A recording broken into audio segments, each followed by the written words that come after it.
Before history was written, before mortals even knew what it was to worship, the cosmos was a place of brutal, lawless power. This was a time ruled not by gods but by titans, a generation of raw, elemental forces. Their king was the most terrible of all, Cronus, the Titan of time, and he was haunted by one very inconvenient prophecy, that he would be overthrown by his own son.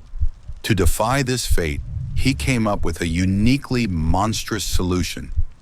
He would devour each of his children the moment they were born. This is the story of the one who got away. Before he was the king of the gods, Zeus was a secret. In a universe ruled by a paranoid titan who ate his own children, one mother's desperate act of deception would change everything. This is the story of how a hidden cave, a devoted nymph in a simple rock, sparked a revolution that would shake the heavens and give birth to a new generation of gods. The Age of the Titans was an era of immense power and savage fear. At its head sat Cronus, who had seized control of the universe by taking up a flint sickle and overthrowing his own father, Uranus. But power born from betrayal is forever haunted by it. His parents cursed him with a prophecy. As he had done to his father, so too would his own child do to him. This prophecy consumed Cronus. It twisted his mind, turning his reign into a paranoid watch. His wife, the Titaness Rhea, bore him 5 beautiful children. First was Hestia, a gentle goddess. Then came Demeter, goddess of the harvest. Hera, a future queen. Hades, the lord of wealth. And Poseidon, the earthshaker. But Cronus didn't see them as his heirs. He saw them as his replacements. One by one, as Rhea presented him with each newborn, he seized them and swallowed them whole, imprisoning them in his own stomach. Rhea was trapped in an endless, heartbreaking cycle of creation and loss. Her grief was immeasurable. For years, she endured this horror, watching as her family was consumed by the very patriarch who should have protected it. But as her 6th child grew within her, a new feeling began to eclipse her sorrow. Defiance. She would not sacrifice another child to her husband's paranoia. This child would live. This child would have a destiny. Desperate, Rhea secretly sought the counsel of her parents, Gaia and Uranus, the very ones who had cursed Cronus. They had foreseen this future and knew this 6th child was destined to bring justice. Together they devised a cunning plan. Following their guidance, Rhea fled her celestial palace and traveled to the rugged island of Crete. There, hidden from Cronus's all-seeing eyes, she found a deep, dark cave. Some myths place it on Mount Ida, others on Mount Dicta. In this secret sanctuary, she gave birth to her final child, a son. She named him Zeus. From his very first cry, there was a power in him, a crackle of energy that promised thunder. But there was no time to celebrate. Cronus was waiting. Rhea had to return, and she had to bring him a child to swallow. With a heavy heart, she completed the deception. She found a large stone, roughly the size and weight of a newborn, and wrapped it carefully in warm swaddling cloths. With her face a mask of practiced grief, she presented the bundled rock to her tyrant husband. Blinded by paranoia and arrogance, Cronus didn't hesitate. He seized the decoy and swallowed it in one gulp, believing he had once again cheated fate. He had no idea he'd just swallowed the symbol of his own downfall, while his true doom, his son Zeus, was safe and sound miles away, hidden in the heart of a mountain.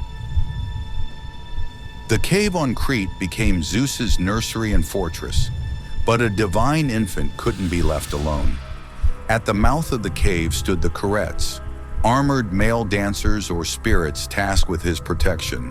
Whenever the infant Zeus cried, they would spring into a wild, noisy war dance, beating their swords against their shields with a deafening clang that drowned out the baby's cries, ensuring no sound ever reached the paranoid ears of Cronus.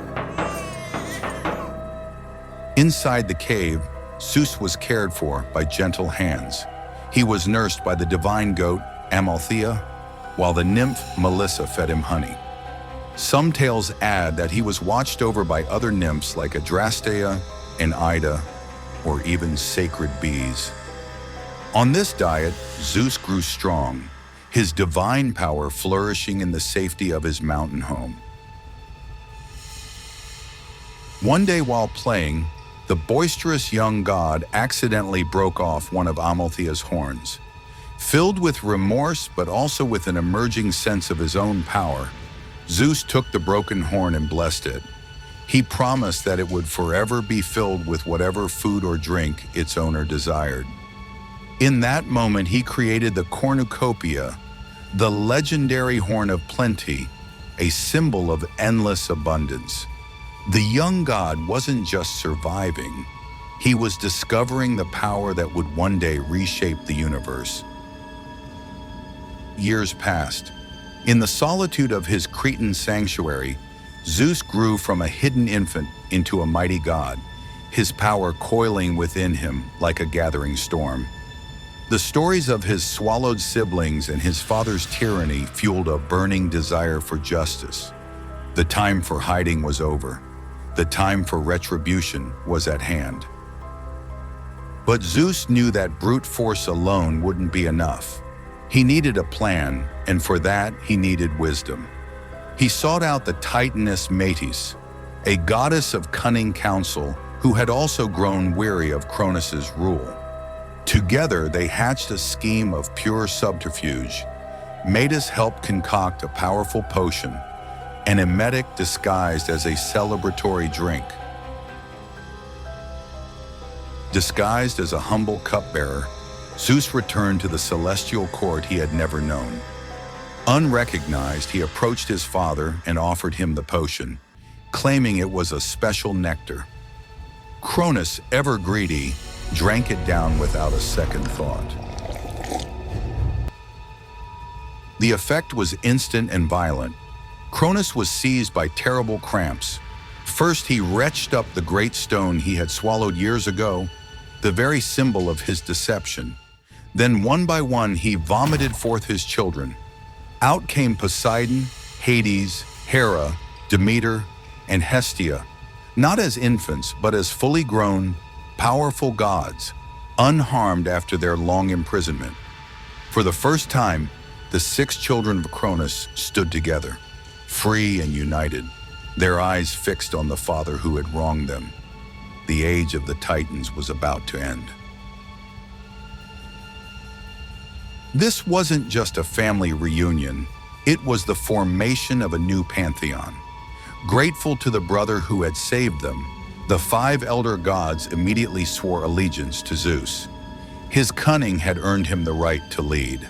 Standing together on Mount Olympus, they declared war on Cronus and the Titans, who were entrenched on Mount Othrys. The great 10-year war, the Titanomachy, had begun. For 10 long years, the conflict was a cosmic stalemate. The heavens shook with the clash of gods and titans, but neither side could gain the upper hand. Realizing they needed more than just their own strength, Zeus, guided by Gaia's counsel, remembered the other children of Uranus, monstrous beings whom Cronus had kept imprisoned in Tartarus, the deepest pit of the underworld. Zeus descended into that abyss and freed his long-lost uncles, the 3 Cyclopes, master craftsmen with a single eye, and the 3 Hecatoncheires, giants with 100 hands and 50 heads. In gratitude, the Cyclopes forged incredible weapons. For Poseidon, a mighty trident that could shake the earth. For Hades, the helm of darkness, which rendered its wearer invisible. And for Zeus, they harnessed the power of the sky itself, creating his ultimate weapon, the thunderbolt. With these new weapons and allies, the tide of the war turned. The Hecatonchire, a living landslide, hurled hundreds of boulders at the Titan stronghold. With such force, the Titans thought the mountains themselves were falling on them. Led by Zeus and his devastating lightning, the Olympians pressed their advantage. The reign of Cronus was shattered, and the Titans were finally defeated. But for Zeus, being king wasn't the end of the job.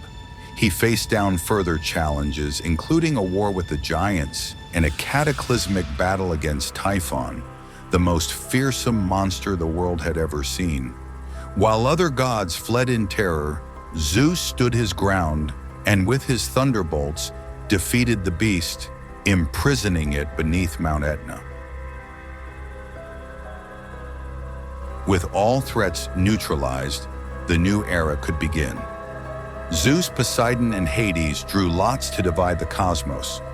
Poseidon won dominion over the seas, Hades became ruler of the underworld, and Zeus, by virtue of both the draw and his undisputed leadership, became king of all gods and lord of Mount Olympus.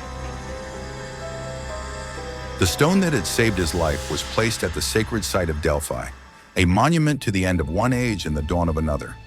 The secret life of Zeus was over. His reign had just begun.